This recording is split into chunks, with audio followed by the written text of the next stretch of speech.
JKPSC exam एक बार फिर से करवाए जा रहे थे और कल कोर्ट में फैसला आया है कि इस एग्जाम को पोस्टपोन किया जाए और इस एग्जाम को फिलहाल के लिए पोस्टपोन किया गया। यहाँ पर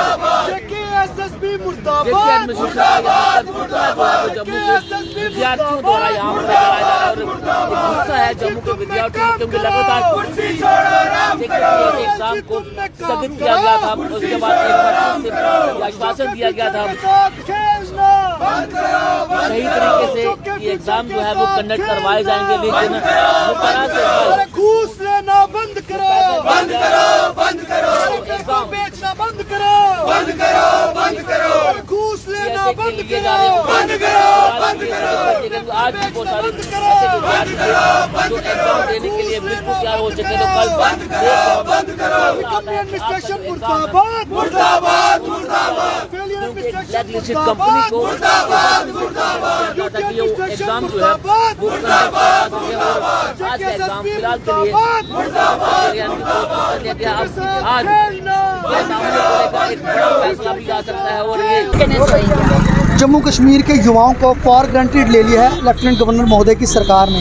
एक कहावत लेफ्टिनेंट गवर्नर पे बिल्कुल स्पष्ट और सीधी साफ बैठती है, अंधेर गर्दी चौपट राजा, टके सिर बाजी टके सिर बाजा, कोई फ़र्क नहीं पड़ता। सब इंस्पेक्टर का एग्ज़ाम आज दूसरी बार कैंसिल हुआ है। एक ऐसी फ्रॉड ब्लैक लिस्टेड कंपनी जो 4 स्टेट्स में ब्लैक लिस्टेड हो चुकी है, पेपर कराने की कुछ में पहले भी फेलियर, करप्शन और पहले भी घूसखोरी जब पेपर लीक वो करवा चुकी है। हिमाचल प्रदेश में वही कंपनी ने सब इंस्पेक्टर का पेपर लीक कराया था, हिमाचल प्रदेश की सरकार ने लात मार के बाहर निकाला था। फाइनेंस अकाउंट असिस्टेंट का पेपर भी लीक हुआ, JKSSB जो कंडक्ट करवा रही थी। 2013 में फायर एंड एमरजेंसी सर्विस का पेपर लीक हुआ, सब इंस्पेक्टर का पहले लीक हुआ, अब लीक हुआ। आप देखें इतना लीक अगर ये पेपर होंगे तो एक बच्चा 24 साल में फॉर्म भरेगा, 28, 29, 30 साल में वो ओवर एज हो गया। किस एम्बेरसमेंट के तहत वो अपने माँ बाप को फेस करेगा? सरकार से किस तरह से आप रोष व्यक्त कर रहे हैं इसके बारे में? सरकार से रोष हमारा इस तरह प्रोटेस्ट करके व्यक्त कर रहे हैं और शर्म आनी चाहिए लेफ्टिनेंट गवर्नर की महोदय की सरकार में कि एक चम्मच के अंदर इनको पानी लेके उसके अंदर मुंह डाल के मर जाना चाहिए। ये नहीं देख रहे कि एक बच्चा कितनी मेहनत करते हैं, वो मेहनत जो है दिन रात एक करता है, 10-10 घंटे लाइब्रेरी में बिठाता है, अपने माँ बाप से दूर रहता है, खाना पीना एडजस्ट करता है, अपनी मौज मस्ती अपना टाइम टेबल सब एडजस्ट करता है। और जब उसको ये सुनने को मिलता है कि ये पेपर लीक हो गया है, करप्शन हो गई है, तो उसके आंसू जो खून के निकलते हैं उसकी जिम्मेवारी कौन लेगा? ये केसर खाता हुआ, बादाम खाता हुआ यूपी से आया लेफ्टिनेंट गवर्नर लेगा? होने की क्या वजह मानते हैं? कैंसिल होने की एक मात्र वजह जो मैंने आपको पहले भी कहा कि एक ब्लैक लिस्टेड एजेंसी एपटेक के नाम से उसको उन्होंने टेंडर दिया जो कि ऑलरेडी ब्लैक लिस्टेड है। किन ग्राउंड्स पर मेरिटोरियस एजेंसीज को छोड़कर एक ब्लैक लिस्ट एजेंसीज को टेंडर दिया गया? मतलब जो पहले इन्होंने लीक करवाया पेपर, अभी भी उन्होंने अपने ठेकेदार बीच में रख के लीक करवाना था।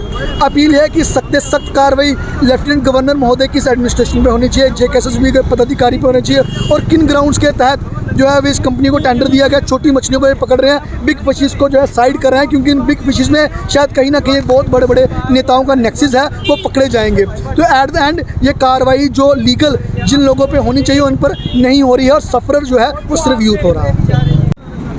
जी क्या कहना चाहोगे जिस तरह से कैंसिल हो गया फिर से? जी पहले तो हम JNK हाई कोर्ट का धन्यवाद करते हैं कि उन्होंने इतना बड़ा जो स्कैम दोबारा JNK में JKSSB और UT एडमिनिस्ट्रेशन करने जा रही थी उस पर रोक लगा दी। जब बच्चे जाके SSB के ऑफिस में चेयरमैन को बोल रहे थे कंपनी ब्लैक लिस्टेड है, कंपनी ब्लैक लिस्टेड है, इसको टेंडर मत दीजिए, तो इनकी क्या ऐसी मजबूरी थी कि उसी कंपनी को टेंडर दिया जा रहा है, बावजूद इसके कि इनकी जो परफॉर्मेंस थी, इनकी जो जब इनका डेमो टेस्ट हुए उसमें कंपनी फेल हो चुकी थी और दूसरी कंपनी इसके पॉइंट इससे ज़्यादा थे।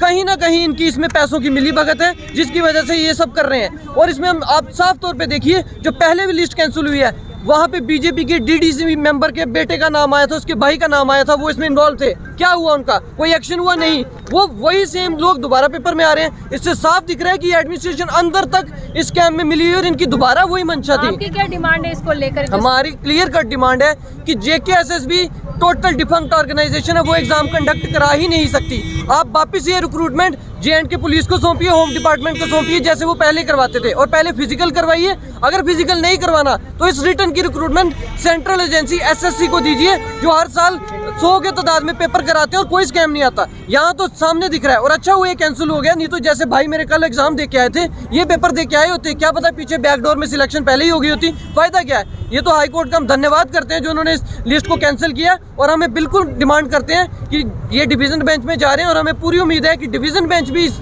ऑर्डर को सही मानेगी और इनका जो ऑर्डर ये क्रैश नहीं होगा। क्योंकि इस तरह की अगर स्कैम्स होने लग गए, इस तरह की अगर यूटी में हमारे चलने लग गए, तो फिर हमारा चलता नहीं। कहना है कि एग्जाम किस तरह से कंडक्ट करवाए जाने चाहिए? एग्जाम फेयर मैनर में होने चाहिए। एग्जाम पहले तो आप जेके एसएसबी से हटा के एसएससी को दे दीजिए, जो सेंट्रल एजेंसी है, लेके एग्जाम एसएससी करवाती है, कोई घोटाले नहीं होते। लेके जो गेस्टेड एग्जाम है जो उनकी पब्लिक एडमिनिस्ट्रेशन के यूपीएससी करवाती है, कोई घोटाले नहीं। क्यों ऐसा होता है कि हमारे जम्मू कश्मीर में ही होता है? और इसके लिए मैं सबसे बड़ा जिम्मेदार बीजेपी के नेताओं को भी मानता हूँ, जो शांति से बैठे हैं, जिनको फर्क ही नहीं पड़ता कि हमारे यहाँ के यूथ के साथ हो क्या रहा है। आज जम्मू का यूथ यहाँ पुतले फूक रहा है, और रविंदर रैना सर कल वहाँ अपने दफ्तर के बाद डांस कर रहे थे। रविंदर रैना जी को एक चीज़ मैं साफ तरीके से बता देता हूँ कि याद रखिए, हिमाचल में भी एक पेपर एसआई का लीक हुआ था पिछले साल, और उसका रिजल्ट कल हिमाचल की जनता ने उनको बता दिया है।